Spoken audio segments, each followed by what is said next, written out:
Pastor Kynan, welcome. Brother Rain, how God you bless doing? you, man. Man, it's a blessing to have you here. Thank you. It really is. Thank you. And we know you are a pioneer of a lot of beautiful things in the deliverance space and diving into the deeper mysteries of God. Yeah. And so we just want to have a quick discussion, and you can unpack as much as you want. Yes, so sir. the first thing I want to talk about is just deliverance ministry in general. A lot of people see it as theatrics. It's not real. What is your take on that to really help inform the body of Christ?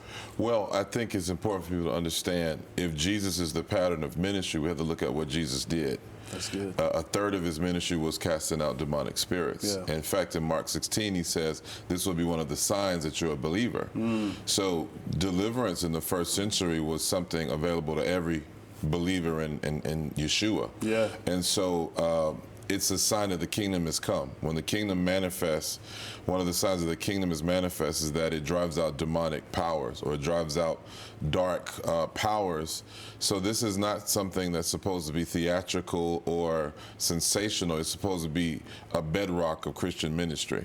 So every believer has the name and the authority to cast out evil spirits. That's good. That's good. Thank you for that clarification. Yeah. So the next thing I want to talk about is it's really a hot take, Halloween. Yeah. You know, there are a lot of Christians who still celebrate. They see nothing wrong with it. Yeah. What are some deeper insights concerning Halloween for Christians that they should know? Well, in Genesis, the first chapter, when it talks about the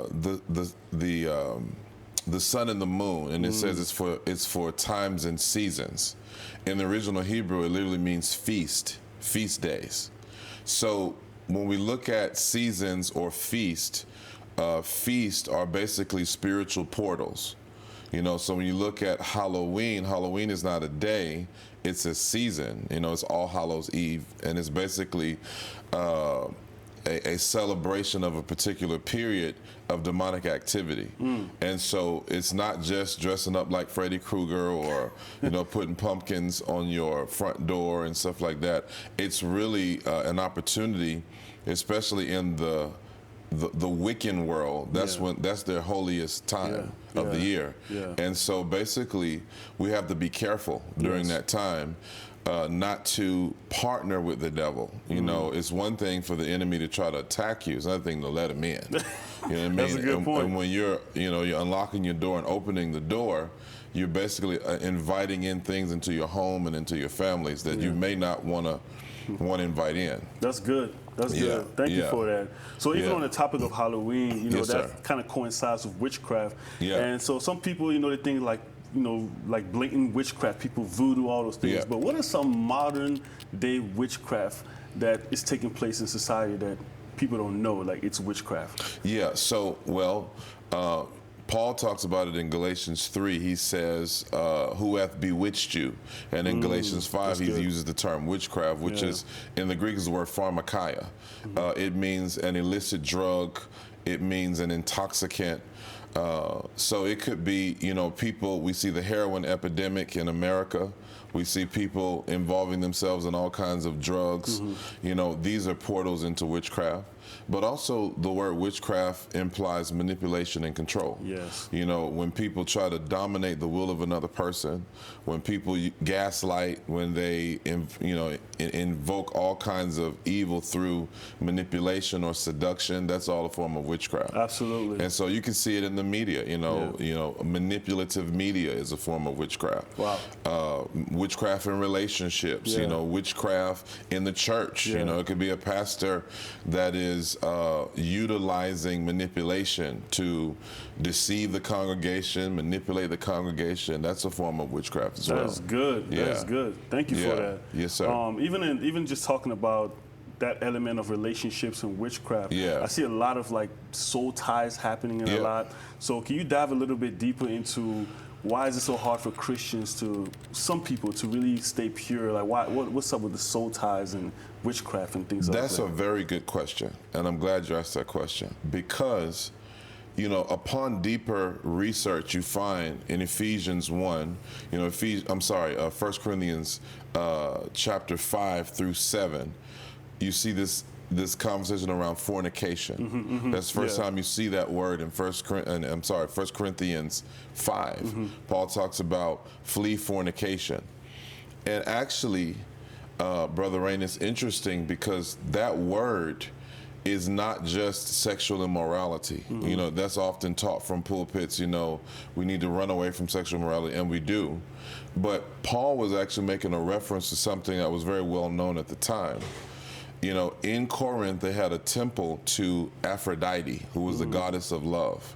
Wow. So when you talk about fornication, that's the word porneia, and it actually meant temple prostitution. Wow. And the temple prostitution was a way to invoke evil spirits. Wow. So in the temple of Aphrodite, they would employ like 1,000 temple prostitutes, and they would get high on opium, and they would actually channel the demonic spirits.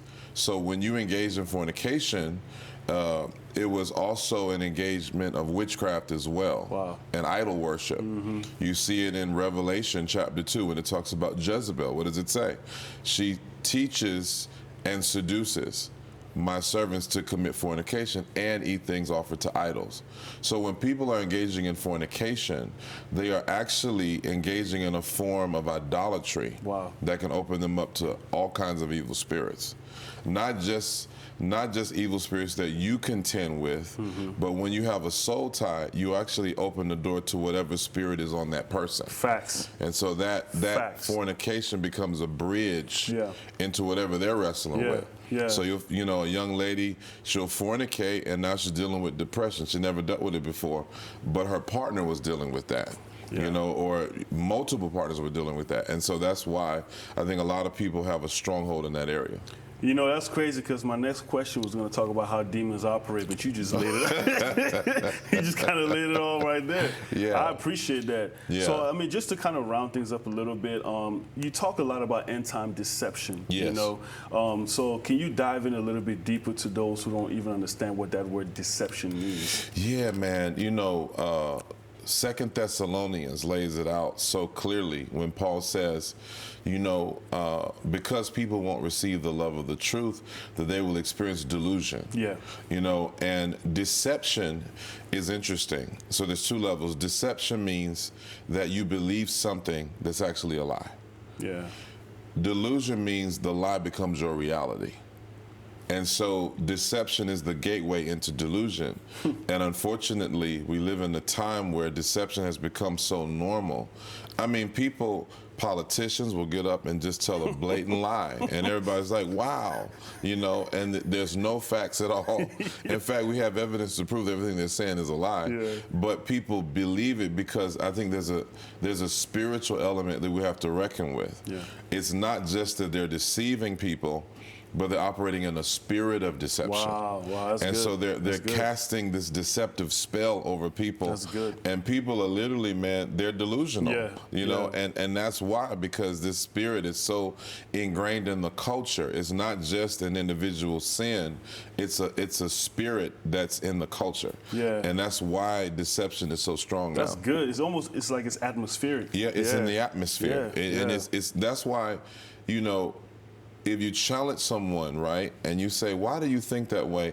They don't really have an answer. And then you'll say, well, you know that's not true. And they're just looking like, because it's really, they're under a spell. Yeah, that's good. And they have to be taken out from that environment, you know, to think clearly. Yeah. You just unpacked a lot for us. Well, we appreciate you here at Daystar for always bringing truth to the table. Thank you, sir. And thank you so much. Thank you, brother. You've been watching Daystar. Thank you so much. We appreciate you. Appreciate you, Yes, man. sir. God bless you.